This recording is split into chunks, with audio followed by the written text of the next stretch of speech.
ايه في ايه؟ انت نبيل سالم مصطفى؟ ايوه. انت ساكن في الشقه دي؟ اه. فتش الشقه. لا لا استنى رايح فين؟ اقعد مكانك ما تتحركش.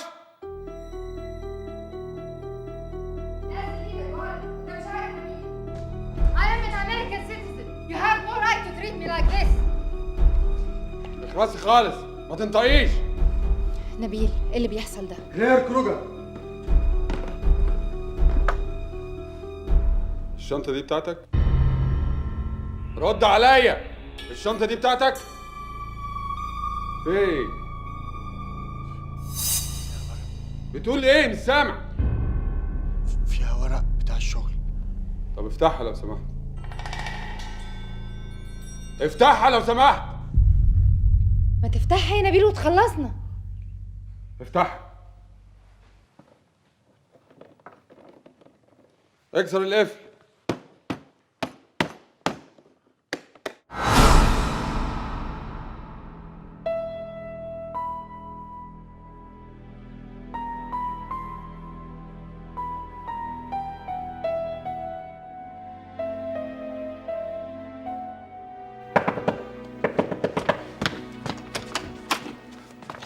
ايه يا عبد الخالق في ايه؟ مشكلة كبيرة. مشكلة ايه؟ نبيل البوليس هاجم الشقة اللي هو فيها. بوليس؟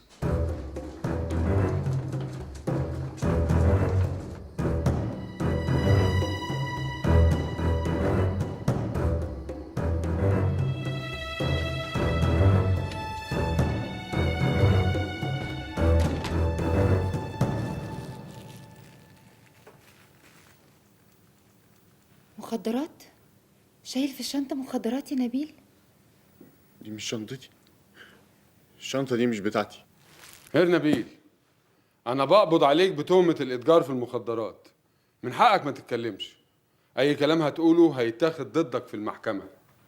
وانا بقول لحضرتك انها مش شنطتي، انا بشتغل في السياحة، يعني شنطتي فيها اوراق مش مخدرات. يبقى قولي الكلام ده في مركز البوليس. هتقوم. لا مس هيمن ملهاش علاقة بالموضوع. امال كان اللي بتعمل معاك ايه هنا في الشقة؟ كنا قاعدين أنا ومستر نبيل زملاء في شركة واحدة، وكنا هنا بنتناقش في شغل. بتتناقشوا في الشغل؟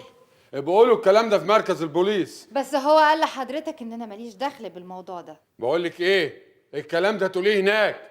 يلا هتقوم. عايزين تقبضوا على حد اقبضوا عليا انا، انما هي ملهاش علاقة. انت تخلص من خالص. فضلك، أنا مواطنة أمريكية، ومن حقي إن أنا أطلب حد من السفارة أو من القنصلية يجي يتفاهم معاكم. بس انت موجودة هنا في مكان الجريمة، ودي مخدرات، يعني جناية، وجناية كبيرة من فضلك كمان. يا حضرة الضابط، أنا بطلب حد من السفارة أو من القنصلية.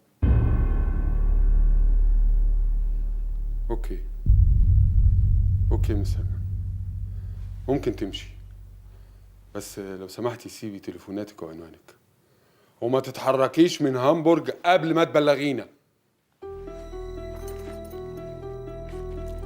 ده الكارت بتاعي فيه كل تليفوناتي وعنواني. أقدر أمشي دلوقتي؟ اتفضلي.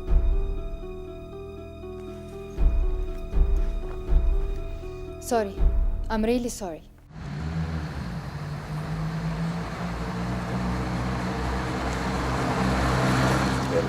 هم وصلوا البيت حوالي الساعة 9 وطلعوا سوا. وبعدين؟ على الساعة 10 الا شوية كده نور الشقة ضلم وهي لسه مع فوق. وبعدين يا عبد الخالق؟ على الساعة 12 كده وصلت عربيتين بوليس ونزل منها 2 عساكر وظابط، وبعدها نور الشقة نور. أنا سبت هادي هناك يراقب الموقف وجي جري عليكم. زمان هادي نشف من البرد.